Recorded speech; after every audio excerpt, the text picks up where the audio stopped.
ವಿಜಯ್ ಸಂಪರ್ಕದಲ್ಲಿ ಮತ್ತೊಂದು breaking update ಬರ್ತಾ ಇದೆ. ಶ್ರೀರಾಮುಲು ವಿರುದ್ಧ ಸ್ಥಳೀಯರಲ್ಲೂ ಕೂಡ ಅಸಮಾಧಾನ ಹೆಚ್ಚಾಗಿದೆ. ರಾಮುಲು ವಿರುದ್ಧ ಬಂಗಾರು ಹನುಮಂತು ಟೀಮ್ ರಹಸ್ಯ ಸಭೆಯನ್ನ ನಡೆಸಿದೆ. ಕೂಡ್ಲಿಗಿಯ ಕಾನ್ ಹೊಸಳ್ಳಿಯಲ್ಲಿ ಬಂಗಾರು ಹನುಮಂತು ರಹಸ್ಯ ಸಭೆಯನ್ನ ನಡೆಸಿದ್ದಾರೆ. ನಮಗೆ ಶ್ರೀರಾಮುಲು ಅವರು ಅನ್ಯಾಯ ಮಾಡಿದ್ದಾರೆ ಅಂತ ಅವರು ಹೇಳ್ತಾ ಇರೋದು. ನನಗೆ ಸಂಡೂರು ಟಿಕೆಟ್ ಕೊಟ್ಟಾಗ ಬೇಡ ಅಂತ ಹೇಳಿದ್ದು ಇದೇ ರಾಮುಲು ಅವರು. ಇಷ್ಟೇ ಅಲ್ಲ, ಟಿಕೆಟ್ ಕೊಟ್ಟ ನಂತರ ನಮ್ಮ ಪರವಾಗಿ ಇವರು ಪ್ರಚಾರಕ್ಕೂ ಬರಲಿಲ್ಲ, ಬೈ ಎಲೆಕ್ಷನ್ ಅಲ್ಲಿ ನಮಗೆ ಸಾಥೂ ನೀಡಲಿಲ್ಲ. ಯಾಕೆ ಈ ರೀತಿ? ನಮಗೆ ರಾಮುಲು ಅವರು ಅನ್ಯಾಯ ಮಾಡಿದ್ದಾರೆ, ಮೋಸ ಮಾಡಿದ್ದಾರೆ. ಹೀಗಾಗಿ ಬರೋ ಇಲೆಕ್ಷನ್ ಅಲ್ಲಿ ಅವರು ಕೂಡ್ಲಿಗಿಗೆ ಟ್ರೈ ಮಾಡ್ತಾ ಇದ್ದಾರೆ ಟಿಕೆಟ್ಗೆ.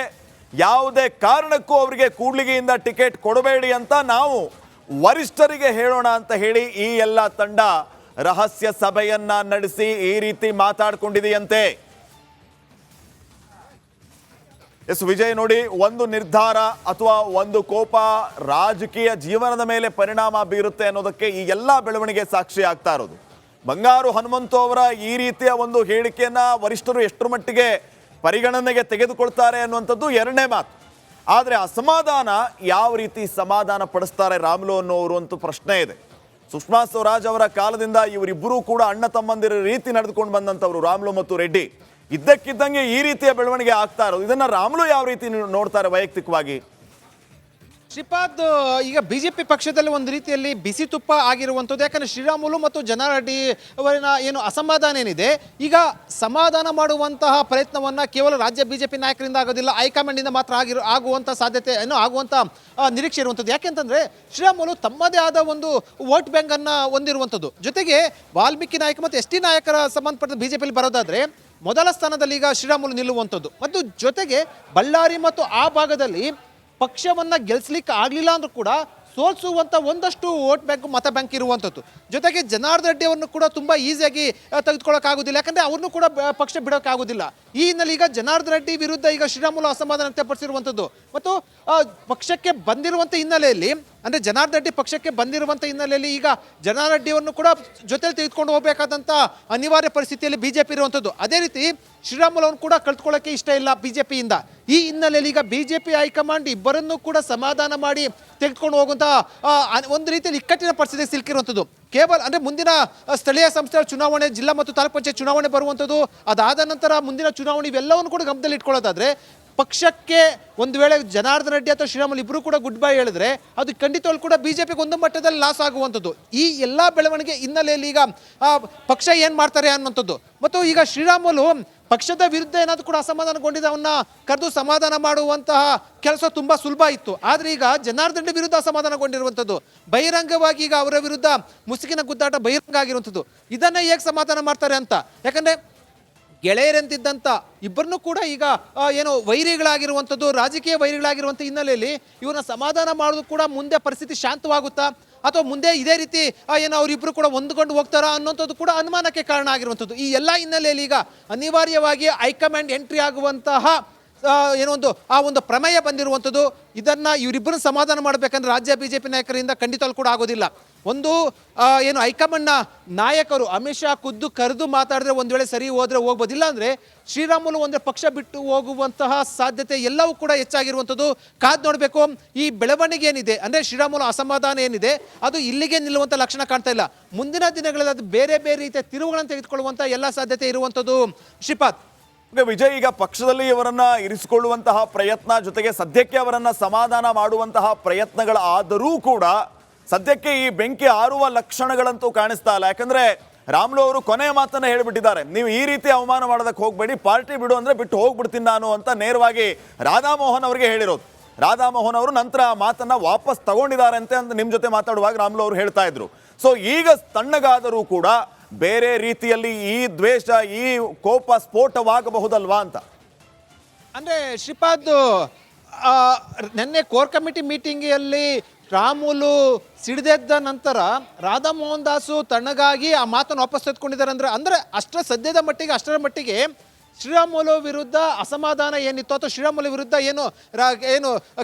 ಏನು ರಾಜ್ಯ ಉಸ್ತುವಾರಿ ಏನು ಅಸಮಾಧಾನಗೊಂಡಿದ್ರು ಅದು ಸಮಾಧಾನ ಆಗಿದೆ. ಮತ್ತು ಶ್ರೀರಾಮುಲು ಬಹುಶಃ ಶ್ರೀರಾಮುಲು ಪಕ್ಷದಲ್ಲಿ ಇಷ್ಟರ ಮಟ್ಟಿಗೆ ಪಕ್ಷ ಬಿಟ್ಟು ಹೋಗ್ತೀನಿ ಅಂತ ಸಿಡಿದಂತ ಉದಾಹರಣೆ ಇಲ್ಲ. ಅಂದ್ರೆ ಅಷ್ಟರ ಮಟ್ಟಿಗೆ ಅವರು ಸಾಕಷ್ಟು ಕೂಡ ಕೋಪಗೊಂಡಿರುವಂಥದ್ದು, ಪಕ್ಷದ ವಿರುದ್ಧ ಅಸಮಾಧಾನಗೊಂಡಿರುವಂಥದ್ದು. ರಾಜ್ಯ ಬಿಜೆಪಿ ನಾಯಕರು ಅಲ್ಲಿ ಅಂದ್ರೆ ಕೋರ್ ಕಮಿಟಿಲಿ ಇದ್ದಂಥ ಬೇರೆ ಬೇರೆ ಸದಸ್ಯರಿಂದ ಸದಾನಂದ ಗೌಡ ಇರ್ಬೋದು, ಅದೇ ರೀತಿ ಪ್ರಹ್ಲಾದ್ ಜೋಶಿ ಇರ್ಬೋದು, ಇವರೆಲ್ಲರೂ ಯಾರಿದ್ದಾರೆ, ಸಿ ಟಿ ರವಿ ಇರ್ಬೋದು, ಇವರೆಲ್ಲರೂ ಕೂಡ ಶ್ರೀರಾಮುಲು ಪರವಾಗಿ ಕೂಡ ಮಾತಾಡಿದ್ರು. ಅಂದ್ರೆ ಅವ್ರದ್ದೇನು ಕೂಡ ತಪ್ಪಿಲ್ಲ, ಸೋಲಿಗೆ ಕೇವಲ ಒಬ್ಬರೇ ಹೊಣೆ ಅಲ್ಲ ಅಂತ ಕೂಡ ಮಾತಾಡಿದ್ರು. ಪ್ರಶ್ನೆ ಬಂದಿರುವಂಥದ್ದು, ಶ್ರೀರಾಮುಲು ಎತ್ತಿರುವಂಥ ಪ್ರಶ್ನೆ ಕೇವಲ ಅಂದ್ರೆ ರಾಧಾ ಮೋಹನ್ ದಾಸ್ ಅವರು ಆಕ್ಷೇಪ ವ್ಯಕ್ತಪಡಿಸಿದ್ರೆ ಮಾತ್ರ ಅಂತಲ್ಲ, ಇದರ ಹಿಂದೆ ಜನಾರ್ದನ್ ರೆಡ್ಡಿ ಇದ್ದಾರೆ ಅನ್ನೋಂಥದ್ದು ಕೂಡ ಅವರ ಒಂದು ಅಸಮಾಧಾನ ಆಗಿರುವಂಥದ್ದು. ಅವರು ದೂರು ಕೊಟ್ಟ ಹಿನ್ನೆಲೆಯಲ್ಲಿ ಈ ರೀತಿ ಆರೋಪ ಮಾಡ್ತಾ ಇದ್ದಾರೆ ಅನ್ನೋಂಥದ್ದು ಕೂಡ ಅಸಮಾಧಾನ. ಈ ಅಸಮಾಧಾನವನ್ನು ಹೇಗೆ ತಣಿಸ್ತಾರೆ ಅನ್ನೋಂಥದ್ದು ಕೂಡ ಸಾಕಷ್ಟು ಪ್ರಮುಖವಾಗಿರುವಂಥ ಪ್ರಶ್ನೆ ಆಗಿರುವಂಥದ್ದು. ಜೊತೆಗೆ ಈಗ ಹೈಕಮಾಂಡ್ ಅಂದರೆ ರಾಧಾ ಮೋಹನ್ ದಾಸ್ ಲೆವೆಲಲ್ಲಿ ಅಥವಾ ಅವರ ಒಂದು ಹಂತದಲ್ಲಿ ಈ ಒಂದು ಅಸಮಾಧಾನ ಬಗೆಹರಿಸುವಂಥ ಸಾಧ್ಯತೆ ಇಲ್ಲ. ಏನಿದು ಕೂಡ ಹೈಕಮಾಂಡ್ ಎಂಟ್ರಿ ಆಗಬೇಕು. ಜೊತೆಗೆ ಈಗ ಶ್ರೀರಾಮುಲು ಅಸಮಾಧಾನಗೊಂಡು ಬಹಿರಂಗವಾಗಿ ಏನು ಸಿಡಿದೆದ್ದಿರುವಂಥ ಹಿನ್ನೆಲೆಯಲ್ಲಿ ಅವನು ಕೂರಿಸಿ ಯಾವ ರೀತಿ ಸಮಾಧಾನ ಮಾಡ್ತಾರೆ ಅನ್ನೋಂಥದ್ದು ಕೂಡ ಹೈಕಮಾಂಡ್ಗೆ ಈಗ ಒಂದು ರೀತಿಯಲ್ಲಿ ಇಕ್ಕಟ್ಟಿನ ಪರಿಸ್ಥಿತಿ ಉಂಟಾಗಿರುವಂಥದ್ದು. ಆದರೆ ಒಂದಂತೂ ಬಹಳ ಸ್ಪಷ್ಟ, ಶ್ರೀರಾಮುಲು ಈಗ ಬಹಿರಂಗವಾಗಿ ಈ ರೀತಿ ಅಸಮಾಧಾನ ಇದ್ದಿರುವಂಥ ಹಿನ್ನೆಲೆಯಲ್ಲಿ ಒಂದು ತಮ್ಮ ಬೇಡಿಕೆ ಏನಿದೆ ಅಂದರೆ ಒಂದು ಜನಾರ್ದನ್ ರೆಡ್ಡಿ ವಿರುದ್ಧ ಅಸಮಾಧಾನಗೊಂಡಿರುವಂಥ ಸಂಬಂಧಪಟ್ಟಂತೆ ಏನೋ ಒಂದು ಬೇಡಿಕೆ ಇರ್ಬೋದು, ಅದು ಈಡೇರಲಿಲ್ಲ ಅಂತಂದರೆ ಪಕ್ಷ ಬಿಟ್ಟು ಹೋಗುವಂತಹ ಸಾಧ್ಯತೆ ಕೂಡ ತಳ್ಳಿ ಹಾಕುವಂತಿಲ್ಲ ಶ್ರೀಪಾದ್. ಅಷ್ಟರ ಮಟ್ಟಿಗೆ ಗಂಭೀರವಾಗಿರುವಂತಹ ಪ್ರಕರಣ ಇದು ತಿರುಗಿರುವಂಥದ್ದು ಪಕ್ಷದ ಒಳಗಡೆ. ಈಗಾಗಲೇ ಕೂಡ ಬಿಜೆಪಿ ಪಕ್ಷದಲ್ಲಿ ಒಂದು ಕಡೆ ಯತ್ನಾಳು, ಮತ್ತೊಂದು ಕಡೆ ರಮೇಶ್ ಜಾರಕಿಹೊಳಿ ಮತ್ತು ಅವರ ತಂಡ ಏನಿದೆ ಅವರು ಅಸಮಾಧಾನಗೊಂಡಿರುವಂಥದ್ದು, ಬಹಿರಂಗವಾಗಿ ರಾಜ್ಯಾಧ್ಯಕ್ಷ ಬದಲಾವಣೆ ಸಂಬಂಧಪಟ್ಟಂತೆ ಬಹಿರಂಗವಾಗಿ ಆಗ್ರಹವನ್ನು ವ್ಯಕ್ತಪಡಿಸ್ತಾ ಇರುವಂಥದ್ದು. ಅದರ ಜೊತೆಗೆ ಈಗ ಇದು ಒಂದು ಆ್ಯಡ್ ಆಗಿರುವಂಥದ್ದು, ಅಂದರೆ ಶ್ರೀರಾಮುಲು ಕೂಡ ಅಸಮಾಧಾನಗೊಂಡಿರುವಂಥದ್ದು. ಬಿಜೆಪಿ ಪಕ್ಷದಲ್ಲಿ ದಿನೇ ದಿನೇ ಅಸಮಾಧಾನದ ಬೇಗುತಿ ದೊಡ್ಡ ಮಟ್ಟಕ್ಕೆ ಹೋಗ್ತಾ ಇರುವಂಥದ್ದು. ಇದು ಬಿಜೆಪಿ ವಿಜಯ್, ಒಂದೇ ನಿಮಿಷ, ಮತ್ತೊಂದು ಬ್ರೇಕಿಂಗ್ ಅಪ್ಡೇಟ್ ಬರ್ತಾ ಇದೆ. ಮತ್ತೆ ವಿಜಯ್ ಸಂಪರ್ಕದಲ್ಲಿ ಮತ್ತೊಂದು ಬ್ರೇಕಿಂಗ್ ಅಪ್ಡೇಟ್ ಬರ್ತಾ ಇದೆ. ಶ್ರೀರಾಮುಲು ವಿರುದ್ಧ ಸ್ಥಳೀಯರಲ್ಲೂ ಕೂಡ ಅಸಮಾಧಾನ ಹೆಚ್ಚಾಗಿದೆ. ರಾಮುಲು ವಿರುದ್ಧ ಬಂಗಾರು ಹನುಮಂತು ಟೀಮ್ ರಹಸ್ಯ ಸಭೆಯನ್ನ ನಡೆಸಿದೆ. ಕೂಡ್ಲಿಗಿಯ ಖಾನ್ ಹೊಸಳ್ಳಿಯಲ್ಲಿ ಬಂಗಾರು ಹನುಮಂತು ರಹಸ್ಯ ಸಭೆಯನ್ನ ನಡೆಸಿದ್ದಾರೆ. ನಮಗೆ ಶ್ರೀರಾಮುಲು ಅವರು ಅನ್ಯಾಯ ಮಾಡಿದ್ದಾರೆ ಅಂತ ಅವರು ಹೇಳ್ತಾ ಇರೋದು. ನನಗೆ ಸಂಡೂರು ಟಿಕೆಟ್ ಕೊಟ್ಟಾಗ ಬೇಡ ಅಂತ ಹೇಳಿದ್ದು ಇದೇ ರಾಮುಲು ಅವರು. ಇಷ್ಟೇ ಅಲ್ಲ, ಟಿಕೆಟ್ ಕೊಟ್ಟ ನಂತರ ನಮ್ಮ ಪರವಾಗಿ ಇವರು ಪ್ರಚಾರಕ್ಕೂ ಬರಲಿಲ್ಲ, ಬೈ ಎಲೆಕ್ಷನ್ ಅಲ್ಲಿ ನಮಗೆ ಸಾಥೂ ನೀಡಲಿಲ್ಲ. ಯಾಕೆ ಈ ರೀತಿ? ನಮಗೆ ರಾಮುಲು ಅವರು ಅನ್ಯಾಯ ಮಾಡಿದ್ದಾರೆ, ಮೋಸ ಮಾಡಿದ್ದಾರೆ. ಹೀಗಾಗಿ ಬರೋ ಇಲೆಕ್ಷನ್ ಅಲ್ಲಿ ಅವರು ಕೂಡ್ಲಿಗಿಗೆ ಟ್ರೈ ಮಾಡ್ತಾ ಇದ್ದಾರೆ ಟಿಕೆಟ್ಗೆ. ಯಾವುದೇ ಕಾರಣಕ್ಕೂ ಅವರಿಗೆ ಕೂಡ್ಲಿಗಿಯಿಂದ ಟಿಕೆಟ್ ಕೊಡಬೇಡಿ ಅಂತ ನಾವು ವರಿಷ್ಠರಿಗೆ ಹೇಳೋಣ ಅಂತ ಹೇಳಿ ಈ ಎಲ್ಲ ತಂಡ ರಹಸ್ಯ ಸಭೆಯನ್ನ ನಡೆಸಿ ಈ ರೀತಿ ಮಾತಾಡ್ಕೊಂಡಿದೆಯಂತೆ. ಎಸ್ ವಿಜಯ್, ನೋಡಿ, ಒಂದು ನಿರ್ಧಾರ ಅಥವಾ ಒಂದು ಕೋಪ ರಾಜಕೀಯ ಜೀವನದ ಮೇಲೆ ಪರಿಣಾಮ ಬೀರುತ್ತೆ ಅನ್ನೋದಕ್ಕೆ ಈ ಎಲ್ಲ ಬೆಳವಣಿಗೆ ಸಾಕ್ಷಿ ಆಗ್ತಾ ಇರೋದು. ಬಂಗಾರು ಹನುಮಂತು ಅವರ ಈ ರೀತಿಯ ಒಂದು ಹೇಳಿಕೆಯನ್ನ ವರಿಷ್ಠರು ಎಷ್ಟರ ಮಟ್ಟಿಗೆ ಪರಿಗಣನೆಗೆ ತೆಗೆದುಕೊಳ್ತಾರೆ ಅನ್ನುವಂಥದ್ದು ಎರಡನೇ ಮಾತು. ಆದರೆ ಅಸಮಾಧಾನ ಯಾವ ರೀತಿ ಸಮಾಧಾನ ಪಡಿಸ್ತಾರೆ ರಾಮುಲು ಅನ್ನೋರು ಅಂತೂ ಪ್ರಶ್ನೆ ಇದೆ.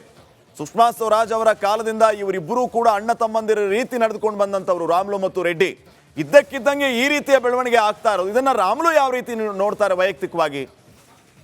ಶ್ರೀಪಾದ್, ಈಗ ಬಿಜೆಪಿ ಪಕ್ಷದಲ್ಲಿ ಒಂದು ರೀತಿಯಲ್ಲಿ ಬಿಸಿ ತುಪ್ಪ ಆಗಿರುವಂಥದ್ದು. ಯಾಕಂದರೆ ಶ್ರೀರಾಮುಲು ಮತ್ತು ಜನಾರ್ದನ್ ರೆಡ್ಡಿ ಅವರಿನ ಏನು ಅಸಮಾಧಾನ ಏನಿದೆ, ಈಗ ಸಮಾಧಾನ ಮಾಡುವಂತಹ ಪ್ರಯತ್ನವನ್ನು ಕೇವಲ ರಾಜ್ಯ ಬಿಜೆಪಿ ನಾಯಕರಿಂದ ಆಗೋದಿಲ್ಲ, ಹೈಕಮಾಂಡಿಂದ ಮಾತ್ರ ಆಗುವಂಥ ಸಾಧ್ಯತೆ ಆಗುವಂಥ ನಿರೀಕ್ಷೆ ಇರುವಂಥದ್ದು. ಯಾಕೆಂತಂದರೆ ಶ್ರೀರಾಮುಲು ತಮ್ಮದೇ ಆದ ಒಂದು ವೋಟ್ ಬ್ಯಾಂಕನ್ನು ಹೊಂದಿರುವಂಥದ್ದು. ಜೊತೆಗೆ ವಾಲ್ಮೀಕಿ ನಾಯಕ ಮತ್ತು ಎಸ್ ಟಿ ನಾಯಕರ ಸಂಬಂಧಪಟ್ಟ ಬಿಜೆಪಿಯಲ್ಲಿ ಬರೋದಾದರೆ ಮೊದಲ ಸ್ಥಾನದಲ್ಲಿ ಈಗ ಶ್ರೀರಾಮುಲು ನಿಲ್ಲುವಂಥದ್ದು. ಮತ್ತು ಜೊತೆಗೆ ಬಳ್ಳಾರಿ ಮತ್ತು ಆ ಭಾಗದಲ್ಲಿ ಪಕ್ಷವನ್ನು ಗೆಲ್ಲಿಸ್ಲಿಕ್ಕೆ ಆಗಲಿಲ್ಲ ಅಂದ್ರೂ ಕೂಡ ಸೋಲಿಸುವಂಥ ಒಂದಷ್ಟು ವೋಟ್ ಬ್ಯಾಂಕ್, ಮತ ಬ್ಯಾಂಕ್ ಇರುವಂಥದ್ದು.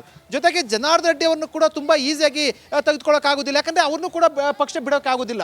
ಈ ಹಿನ್ನೆಲೆ ಈಗ ಜನಾರ್ದನ್ ರೆಡ್ಡಿ ವಿರುದ್ಧ ಈಗ ಶ್ರೀರಾಮುಲು ಅಸಮಾಧಾನ ವ್ಯಕ್ತಪಡಿಸಿರುವಂಥದ್ದು. ಮತ್ತು ಪಕ್ಷಕ್ಕೆ ಬಂದಿರುವಂಥ ಹಿನ್ನೆಲೆಯಲ್ಲಿ, ಅಂದರೆ ಜನಾರ್ದನ್ ರೆಡ್ಡಿ ಪಕ್ಷಕ್ಕೆ ಬಂದಿರುವಂಥ ಹಿನ್ನೆಲೆಯಲ್ಲಿ